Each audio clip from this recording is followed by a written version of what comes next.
Hey, folks, and welcome back to Glenn and Adrian's Rock Talk. That's Adrian. And that's Glenn. And today we return to Love Bites' first album, and actually something that ended up on the Battle in the East DVD Blu-ray from 2018. The song is Inspire. One that we haven't seen yet on this album. We've seen a number of them at this point, but still have several left to check out, and this is one of them. And it sounded, I'd heard a very tiny snippet of it. I didn't listen to the whole thing. I listened to about 5 seconds, and it just sounded different enough from a lot of the things that we've heard that I thought it would be a good addition to all our reactions to Love Bites. Don't know anything about it. There are captions, so I'll make sure to put those in the video. Adrian, any thoughts ahead before we start looking? This is off their first album, right? Yeah, that's right. Okay. Well, yeah, let's take a history lesson and listen to this. Sounds good. All right, let's check it out. ありがとう。ではここで私たちロブバイツが結成するきっかけとなったこの曲をインスパイア。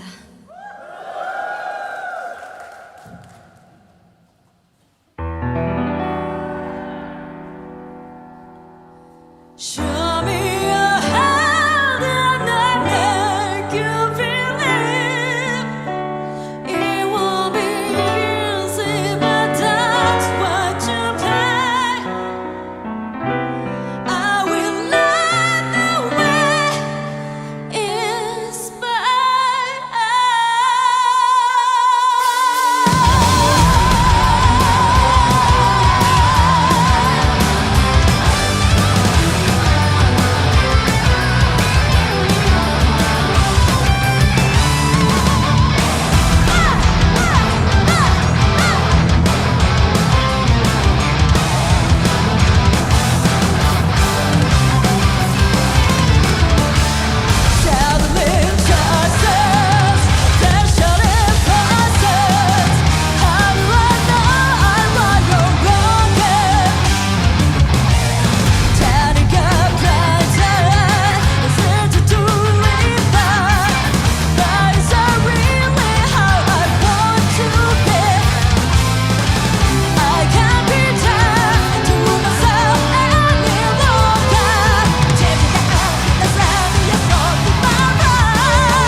so first thing I wanted to do was just take a look at who wrote the music on that piece, because the music sounded a little different than what we're used to. And I'm wondering who Adrian is. That's the name here.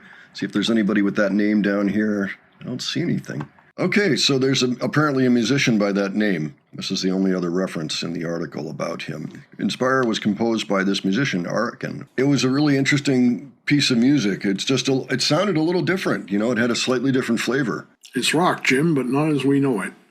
Oh, yeah, there you go. I think elements of theatricality and much more anthemic than what I'm used to hearing in general, even from Love Bites. There were some things going on in there too that made me wonder if they had a backing track on it, or if they had, or if the guitars had a particular patch that included some kind of extra, keyboard-like sound or wash or synthesizer thing on top of the guitar. If anybody knows, just let us know, because I'm really curious about that. It felt like there was more than we were seeing on stage, but I couldn't quite suss out where it was coming from. Yeah, I do have to say it is quite within the realm of Love Bites and what you might expect from them. For sure. I hear a aroma of Iron Maiden, bouquet of rock opera, suggestions of speed metal and prog, with locomotive bottom notes. Being double bass of Haruna by the bottom notes. Yeah, it had a more pop sound to me. It had the tempo. Each guitar player got their own solo, and then they did a double solo, a dual solo. And, of course, Mio even had a few bars in there to lay down her bass solo. So those elements are not unfamiliar. Even Haruna didn't seem to use her double drums, her double bass pedals as much in this one as we've come to expect in more recent times. So this feels almost like a blueprint that helped start the band. Generally, it's still near the beginning, and so they were probably still working out their exact formulas for what they wanted to do. They had most of it. They may have had a blueprint, but they were still kind of working out what music was going to work best. And it feels like this particular style maybe doesn't get used as much anymore, because we don't really hear stuff quite like this anymore. Other than kind of more of a pop realm feeling to it, it was pretty similar to a lot of the rest of their catalog. I would even say kind of like a pomp rock realm to it. By pomp, I don't mean anything bad. I mean it's kind of like an attitude. I kind of think of bands like Queen and Styx, for example, but I think they might even bring it beyond that. Yeah, I think pop rock works for this, and it's fine. I mean, I still enjoy listening to the band. It was just a little different. Somebody else had a hand in this music, it sounds like. So anyway, nothing wrong with it. Kind of cool to have stumbled into something a little different. Yeah, it's just a type of rock that I don't think I've been introduced to very much. Okay, folks, so why don't you let us know what you thought of this? If you ever saw them play it, I bet if you did, it was an early concert. I don't know. Is it still on the set list these days? Let us know that, too. If you have other suggestions, leave those below. And if you enjoyed this video, please give it a like. And if you enjoyed our presentation, please subscribe. All right, thanks so much for joining us, and we'll catch you on the next one, all right? Take care, folks. See y'all later.